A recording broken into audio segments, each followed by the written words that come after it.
Pilipinas po ay napaka-prone sa baha. In fact, just this month, nung nakaraang buwan, nagkaroon tayo ng bagyo at halos 3 milyong pamilya ang apektado.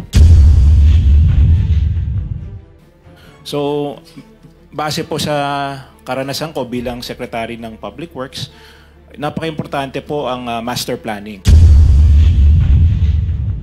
sa flood control. Kasi pwede mong ayusin isang section at bibilis yung daloy ng tubig, pero pagdating sa ibang section na walang flood control, maiipon yung tubig, mas lalala yung baha sa ibang areas. So, napaka-importante po na magkaroon tayo at suportahan natin ang mga master plan flood control projects. And there are master plan.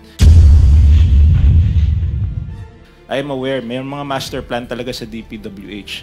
Some of them are foreign-funded master plan. Some of them are each floodwater basin na may master plan.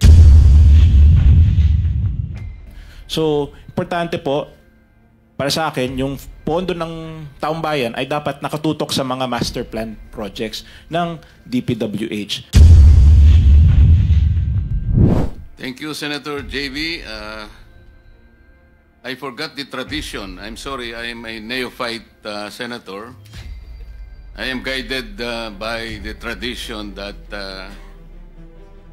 the ex officio officers should first be given priority in their opening statement. So I call on the majority leader, Joel Villanueva. Thank you to our principal, and siguro with that, the majority leader and the SPPD would get additional 30 seconds, Mr. Chairman. But kidding aside, Mr. Chairman, may I just direct the attention of everyone to the screen. Maikling-maikli lang po ito. We can play this video, please. Hindi tama, palpak ang ating flood control program.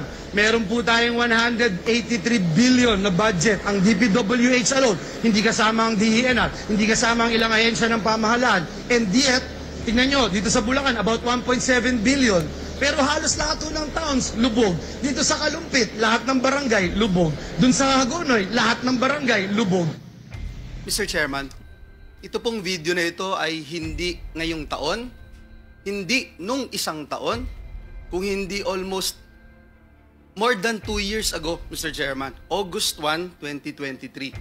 Kasama po dun sa video na yon, yung aming gobernador, Governor Daniel Fernando, Mayor Lem, na Kalumpit, Bulacan.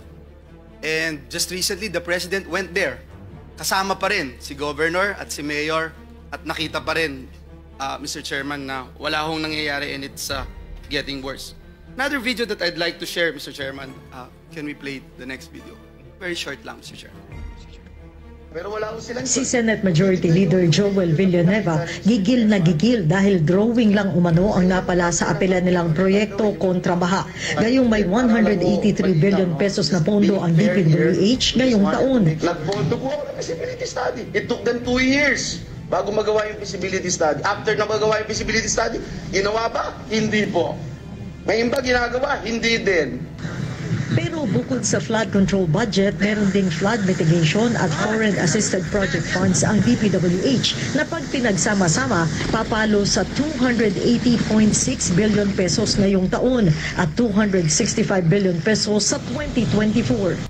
Mr. Chairman, August 9 po yan, 2023. 2025 na po ngayon, Mr. Chairman, at nakakalungkot po, Mr. Chairman, dahil sabi nga po ni Senator JV, 3 taon na po na para ho akong sirang plaka, paulit-ulit ho dito. And that's why I thank you, Mr. Chairman, for calling this hearing, because I know that a lot of people, especially our people from the great province of Bulacan, are expecting results. Last na po, Mr. Chairman, meron pa pong isa na binanggit tayo dito sa bulwagang ito, if we can play it. Just few seconds.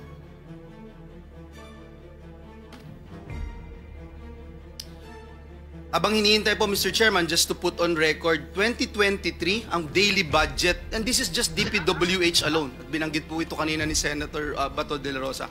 In 2023, just DPWH alone, 1.079 billion a day budget. A day budget. 2024, DPWH alone, 1.342 billion pesos a day budget. 2025, this year, Mr. Chairman, 1.377 billion pesos a day budget. A day budget, DPWH alone. In the NEP for this coming 2026, in the NEP, 1.08 billion pesos a day again in the DPWH alone, Mr. Chairman. Can we play this video, please? Management, National Government Budget. Ngayong taon po, 2024, mas mataas po ang inilaan na budget ng Kongreso para sa DPWH alone. Dito po sa flood management, nasa 1.35 billion kada araw. Meron po ang DENR, meron din po ang MMDA, meron din po ang PAG-ASA, meron din po ang Climate Change Commission. Aabutin po ito ng 1.44 billion kada araw. Hindi na po band-aid solution ang ating kailangan. Hindi po natutuwa yung mga kababayan natin na dinadala natin sila sa evacuation center. Kahit may dala po tayong relief goods, hindi na po sila natutuwa. Di naman po nila gustong pumipila lagi para makakuha ng relief goods, Mr. President. Wala na pong gusto na pumipila para makatanggap ng relief goods. Ang gusto nila, solusyon. Hanggat wala po tayong klarong solusyon o master plan, mananatili po itong anli baha. Pero hindi po only ang resilience ng ating mga kababayan. Hindi po only ang ating pondo. Hindi po only ang buhay ng ating mga kababayan. Mr. Chairman, July 29, 2024, ang privilege speech na yan. Mr. Chairman, I can go on and on. I have few more videos to show pero hindi ko na po i-show lahat, Mr. Chairman. Alam po ni Secretary Bonoan yung 3 beses na mga pagdinig dito. Tinalakay namin yung assessment, tinalakay namin yung paggawa ng feasibility study. Ang sakit lang, Mr. Chairman, is that for the past 4 years, 1 billion a day DPWH budget lang for flood control. And hindi ko alam, Mr. Chairman, kung paano natin kayang harapin yung taong bayan na gigising sa umaga, lulusong sa baha, magtitimpla ng kape. Aalis ng bahay nila, lulusong sa baha para magtrabaho. Babalik sa bahay nila, lulusong ulit sa baha para magtrabaho. At wala pa hong bagyo yun. At ginagastusan ng 1 billion a day for the past 4 years. Tama po ang Pangulo, dapat i-review ang mga flood control program ng ating pamahalaan, panagutin ang mga may sala sa baha. Mr. Chairman, dear colleagues, ako na ho yung makikiusap personal muli sa 3 taon na ito na may mangyari na po sa ating mga ginagawa dito dahil uulitin ko, hindi ho anli ang pasensya ng ating mga kababayan. Maraming salamat, Mr. Chair. Thank you, Senator Joel. The next is Senator Jingo Estrada, Senate President pro tempore. Thank you, Mr. Chair. I will just waive my opening statement, but I would like just to ask one question. Are the contractors that were invited by this committee present? Are all of them present here? I think 11 responded, but only 7, according to the Director General, managed to send representatives. Why? What happened?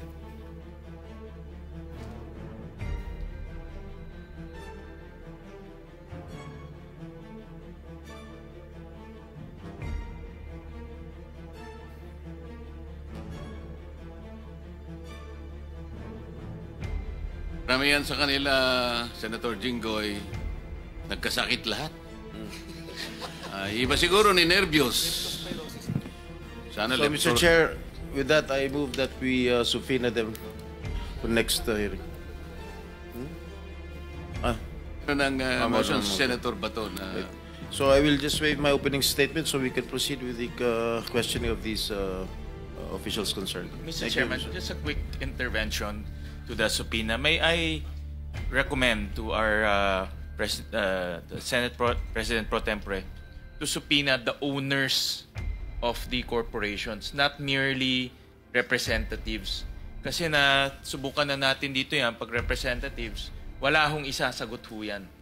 So doon po sa General Information Sheet, the Articles of Incorporation, nakasulat ho doon sino may-ari. Papuntahin ho yung may-ari at saka presidente ng kumpanya. I so move. Yes, I agree with the suggestion of Senator Gatchalian. I second the motion. As practicable, let us invite the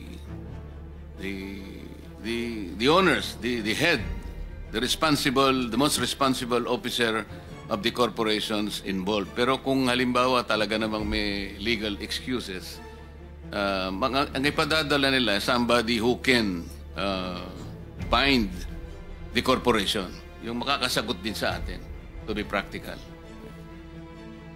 So, I will now call Senator Mark Villar for his opening statement.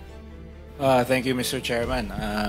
Very short lang, I just like to express my support to the committee dahil napaka-importante po ang layunin ng ating hearing ngayon dahil kailangan natin malaman kung ano nangyari, kung anong dapat gawin para ma-maximize yung budget sa flood control. Ang Pilipinas po ay napaka-prone sa baha. In fact, just this month, nung nakaraang buwan, nagkaroon tayo ng bagyo at halos 3 milyong pamilya ang apektado. So, base po sa karanasan ko bilang Secretary ng Public Works, napaka-importante po ang master planning sa flood control. Kasi pwede mong ayusin isang section at bibilis yung daloy ng tubig, pero pagdating sa ibang section na walang flood control, maiipon yung tubig, mas lalala yung baha sa ibang areas. So, napaka-importante po na magkaroon tayo at suportahan natin ang mga master plan flood control projects. And there are master plan. I am aware, may mga master plan talaga sa DPWH. Some of them are foreign-funded master plan. Some of them are each floodwater basin na may master plan. So, importante po, para sa akin, yung pondo ng taong bayan ay dapat nakatutok sa mga master plan projects ng DPWH. And of course, on the issue of yung mga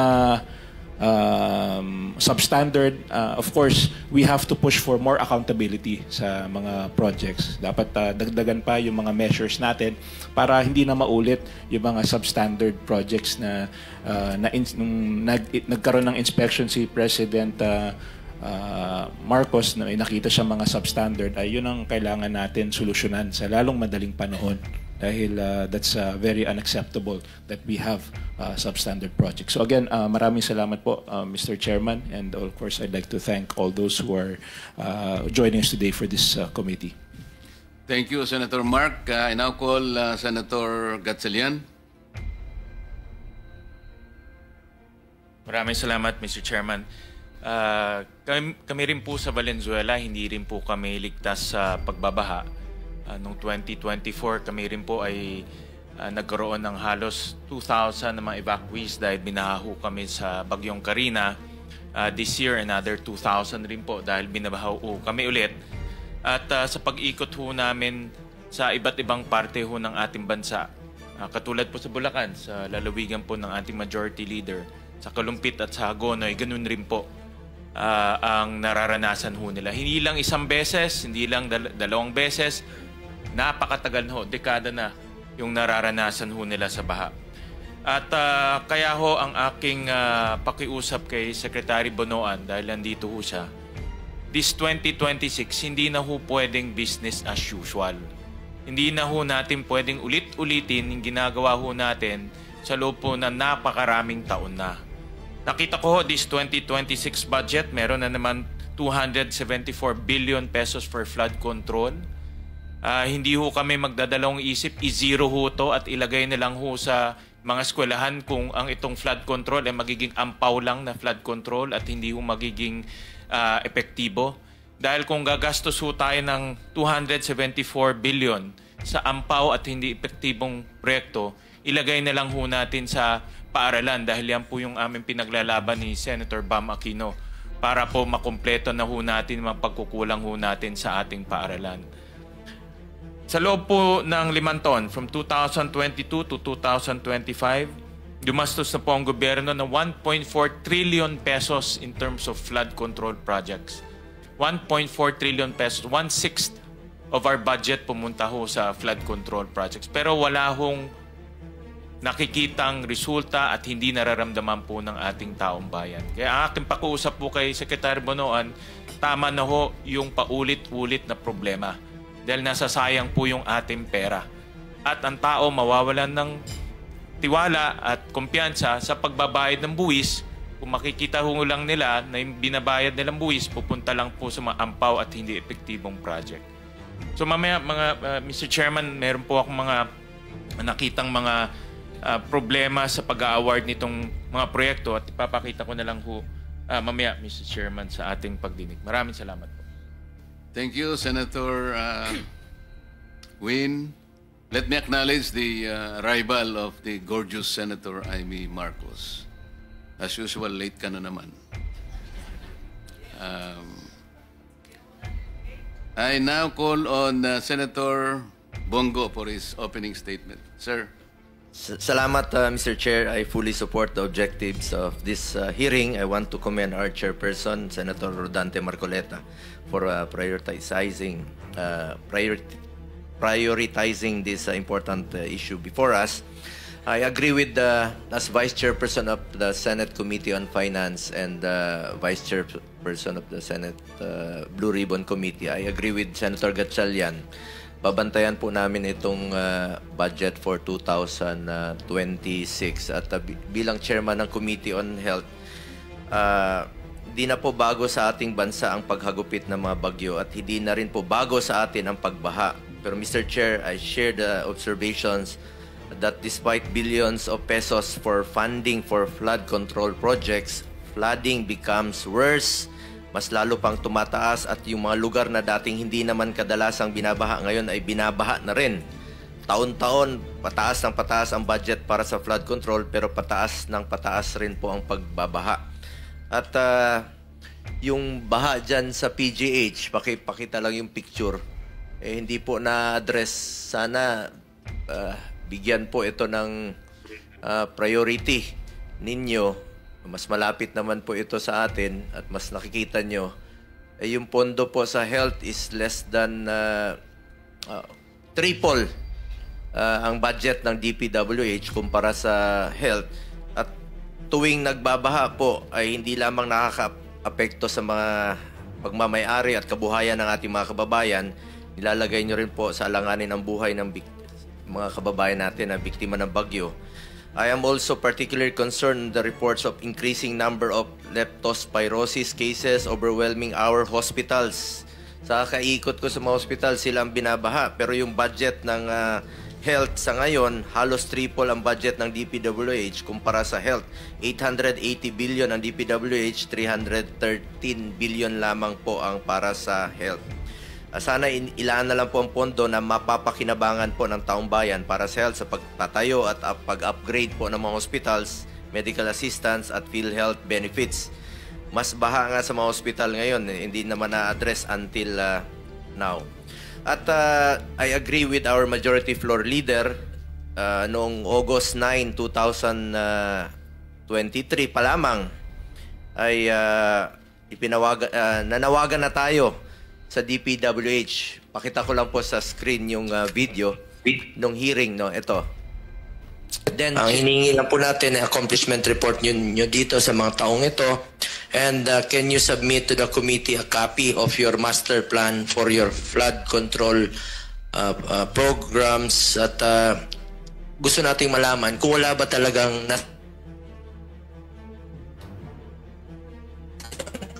na pondo dito na inilaan nyo po sa ilang taon na patuloy nyong pinupondohan at tumataas pa. At pangatlong tanong ko po, can you submit your prioritization in implementing flood control projects? That was August of 2023, more than 2 years ago na po yan. At pinaalalahanan natin kayo, dapat ilagay ang flood control sa lugar na may madalas binabaha at maproteksyonan na tao. Ang tanong natin, bakit doon nilagay sa walang tao, may flood control pero walang pinoproteksyon ng tao, walang kinokontrol na baha? Napapansin ko po sa taas na nilalagay po itong mga flood control sa walang tao at walang pinipigil na baha. Sana po'y inilaan na lang po ito sa mga importante pa nating mga proyekto. At ngayon rin po, sinusuportahan natin ito, lalong-lalo na po sa mga issues ngayon. I also co-authored Senate Bill number 783. Ang panukalang batas na ito ay ipagbawal na pumasok sa anumang kontrata ng gobyerno mula sa national level hanggang sa LGU level ang mga kamag-anak ng government officials hanggang sa 4th civil degree of consanguinity and affinity. To the DPWH ay dapat po'y ayusin nyo po ang inyong master plan. Matagal na po yan na hinihingi natin, pero after ilang taon, nandiyan pa rin po itong mga flood control. Ang bagyo po, hindi natin kayang pigilan. Pero ang labis na pagbaha, pagkawala ng kabuhayan at buhay, kaya po nating magawa ng paraan. Ang korupsyon, kaya nating pigilan. The flood problem demands the unwavering attention of the government.